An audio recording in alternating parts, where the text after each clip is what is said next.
দেখো এই গানটি তো মান্না দের গাওয়া এবং নচিকেতা ঘোষের কম্পোজিশন। নচিকেতা ঘোষ তিনি কিন্তু একজন চিকিৎসক ছিলেন এবং একদম স্রোতের বিপরীতে হাঁটা এবং সেই সময়টাতে দাঁড়িয়ে সেটা কিন্তু খুব দুরূহ কাজ ছিল।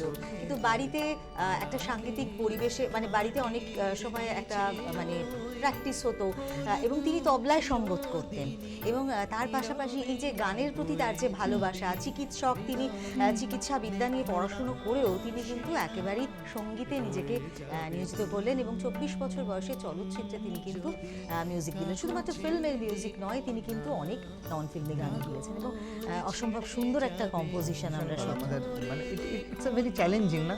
তুমি বলো একটা স্রোতের বিপরীতে হেঁটে নিজেকে এবং প্রতিষ্ঠা শুধুমাত্র ওনার উনি যে ডাক্তার এমন না, ওনার বাবা ওনার দাদু সবাই ডাক্তার, তো সেই জায়গায় দাঁড়িয়ে তিনি একটা ডাক্তারি প্রফেশনে নিজেকে প্রতিষ্ঠিত করবেন সেটাই তো স্বাভাবিক।